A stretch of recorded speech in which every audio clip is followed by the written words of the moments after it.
Good morning. My name is Olufumilayo Otubi, and once more I'm here with my short CPD series. This morning I want to talk about assessment and effective feedback. Now, don't forget we've talked about assessments. We said formative assessment happens before you start teaching that topic. You want to know what they know ahead of you teaching the topic, ahead of you teaching that particular unit of study. Then you also have the assessment you carry out during the lesson. You want to know if they are following what you are teaching, if they are following your guidance during the lesson, just how much so they are doing that. And then the summative assessment is at the end. You want to know exactly how much did they learn and what exactly did they learn. Now, how do you give this feedback such that it's effective, it's clear, it's not confusing, and it moves learning forward? Feedback is given in different forms. You can choose to give a verbal feedback during the lesson. Wow, excellent idea. Let's give him a round of applause. Thumbs up. I'm so proud of you. Because praise is a very effective form of verbal feedback.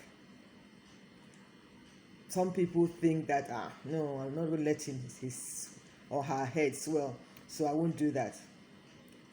The more you give real, truthful praise, we're not saying elaborate, just a phrase to that learner, the more you encourage that learner to give good thought to what you're teaching, to be able to give a good answer.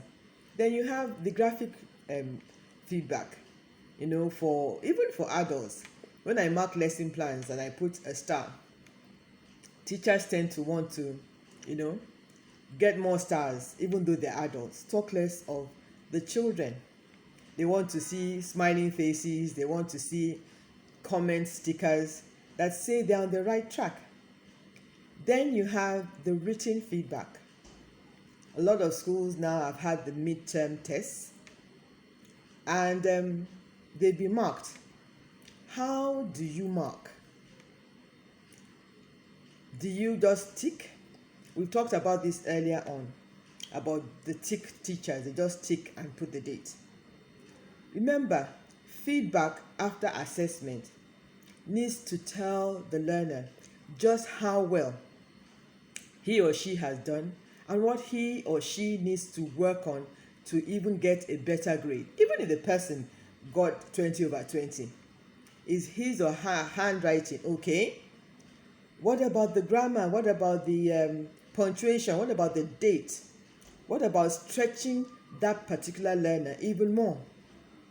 So, effective feedback when you assess your learner helps the standard to keep on growing. And at a point, you make them independent. Independent in the sense that they can look at their piece of work and say, Mrs. Tubi is not going to take this. She's going to talk about my handwriting. She's going to, have I really thought about it? Everything I've written, have I come across as the A-star learner that she has categorized me as? So don't just be a tick and date type of teacher.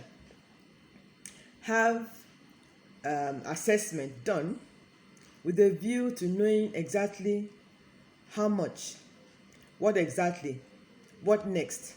This particular learner, what more does she or he need to be able to move higher? This has been Olufumilayo Otubi talking about assessment and effective feedback when you assess your learner. Have a beautiful week ahead. God bless you.